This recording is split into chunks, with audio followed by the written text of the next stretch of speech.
warga Indonesia yang positif terinfeksi virus corona disebut telah melakukan kontak dengan warga negara Jepang. Dan warga Jepang ini kini tengah menjalani proses karantina di Malaysia. Berikut ini adalah timeline. Nah, sekarang kita lihat kalau kita lakukan namanya social distancing, yaitu kalau nggak harus banget nggak usah pergi keluar, kalau nggak penting-penting banget nggak usah ketemu temen, nggak usah ada social function, semuanya ditunda dulu. Kita lihat apa yang terjadi. Nah, bahkan ini ada simulasi satu lagi, kalau social distancingnya itu bener-beneran ekstrim, orang nggak boleh keluar, ada jam malam dan sebagainya. Ini yang terjadi. Kita lihat beda banget kan. Jadi ada orang yang akan tetap sakit, tapi mereka bisa masuk rumah sakit dan dirawat. Video ini bisa kalian tonton selengkapnya di sosmed Edward Suhadi. Linknya gue taruh di deskripsi. Video tadi udah bener-bener nyadarin gue seberapa pentingnya untuk melakukan social distancing. Artinya ketika gue tetap berada di rumah dan meminimalisir interaksi langsung dengan orang lain atau menjaga jarak dengan orang lain, gue bukan cuma udah nyelamatin hidup gue sendiri, tapi gue udah nyelamatin hidup orang-orang di sekeliling gue. Terus selain video itu, makin kesini makin banyak di Twitter maupun Instagram orang-orang yang gunain pengaruhnya untuk memberitahu seberapa pentingnya social distancing. Pejabat, public figure, artis, para ahli, sampai influencer.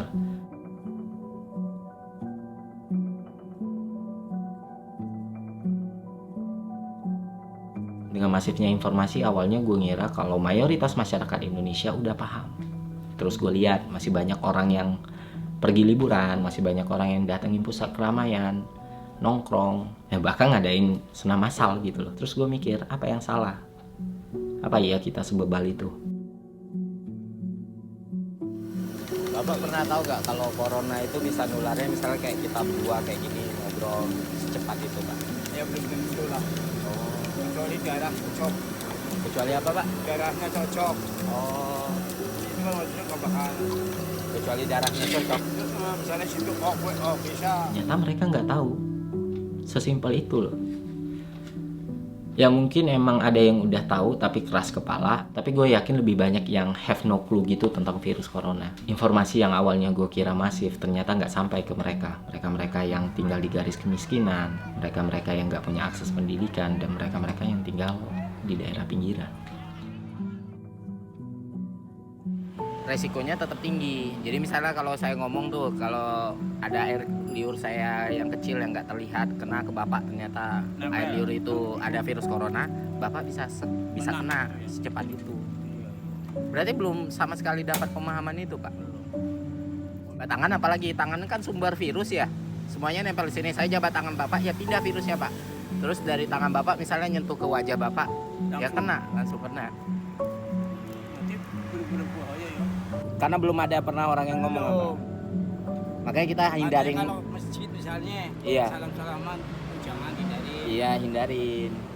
Itu awal mulanya Dari Wuhan, China.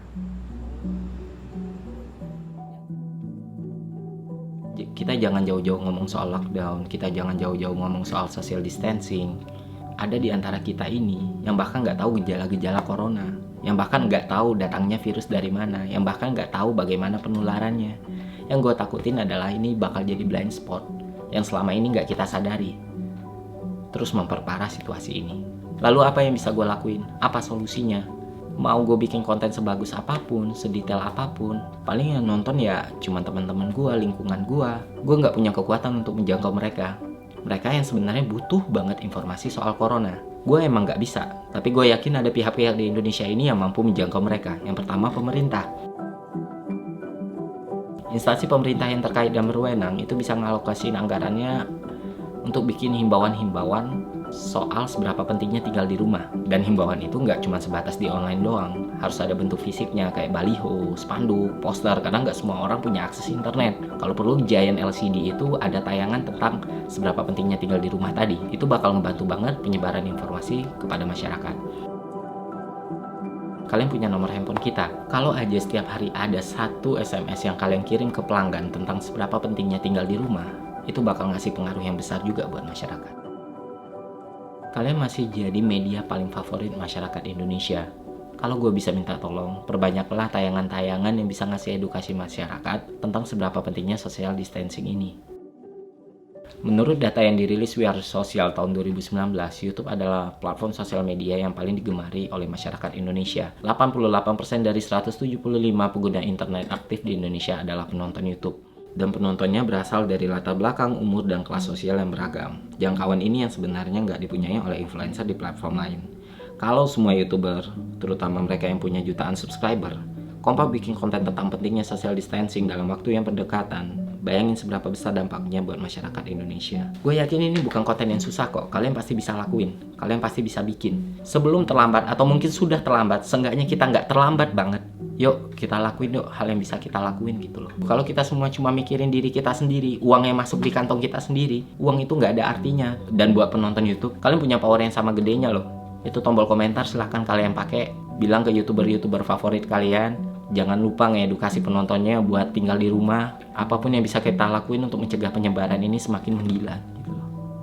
Yang kayak gue bilang tadi, gue nggak punya power, tapi gue pikir seenggaknya gue bisa lakuin ini. Dengan harapan kali aja ada dari 4 pihak yang gue sebutin tadi nonton video ini terus tergerak melakukan hal-hal tadi. Social distancing itu penting. Ya gue tahu ada banyak masyarakat yang nggak akan bisa makan kalau mereka nggak pergi keluar. Tapi dengan social distancing, seenggaknya kita bisa mengurangi resiko mereka untuk terjangkit virus corona. Itu yang bisa gue sampaikan kali ini. Lebih dan kurang gue minta maaf. Ya semoga bermanfaat. Dan yang paling penting, tetap di rumah. Tetap di rumah. Tetap di rumah.